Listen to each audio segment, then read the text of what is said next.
Fernandes. Fernandes tries a clever one over the top to Underman! Manchester United lead! Dulu, saat seseorang menyebut Manchester United, lawan gemetar bahkan sebelum peluit pertama ditiup. Old Trafford bukan cuma stadion.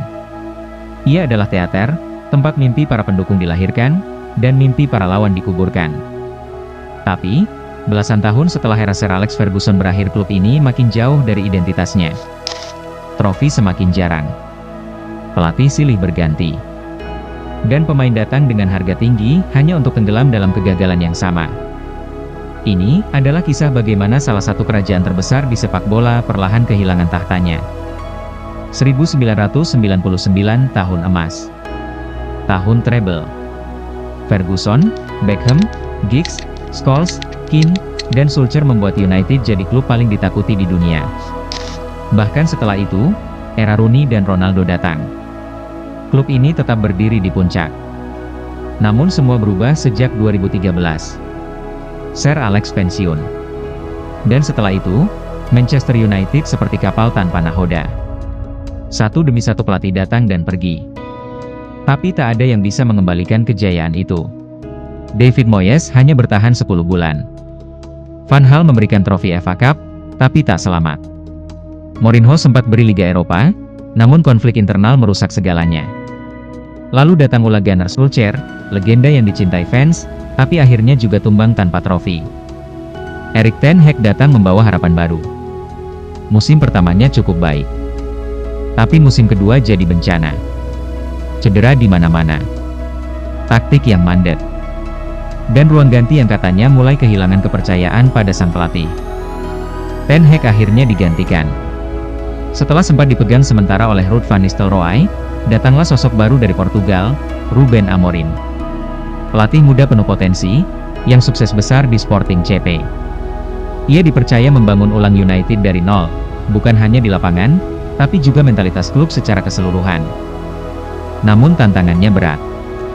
Di awal, ia langsung membawa United menang dalam derby lawan City, tapi setelah itu angin berubah. Kekalahan demi kekalahan datang. Bahkan Amorim sendiri pernah berkata, "Kami mungkin tim terburuk dalam sejarah klub." Itu bukan sindiran, tapi gambaran betapa rusaknya fondasi yang ia warisi. Banyak yang bilang, United bukan klub miskin.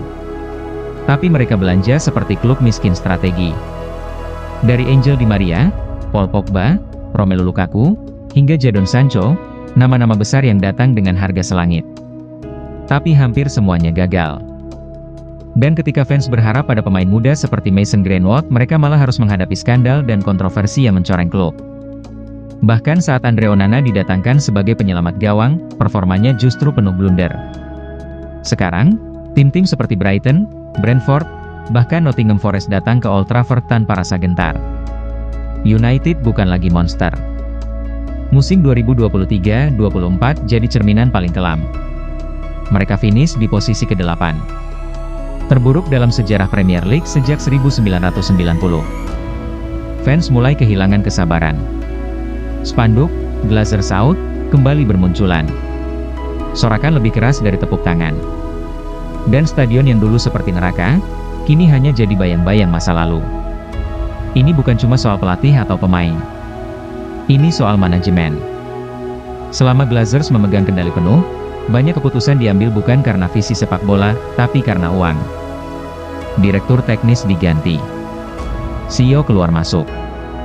Bahkan komunikasi internal bocor ke media, sesuatu yang tak pernah terjadi di era Ferguson. Ketika fondasi di atas rapuh, maka bangunan sebesar apapun akan retak. Tapi, mungkin ada cahaya di ujung terowongan. Tahun 2024, miliarder Inggris Sir Jim Ratcliffe membeli 25% saham klub lewat Ineos. Fokusnya, membenahi sisi olahraga.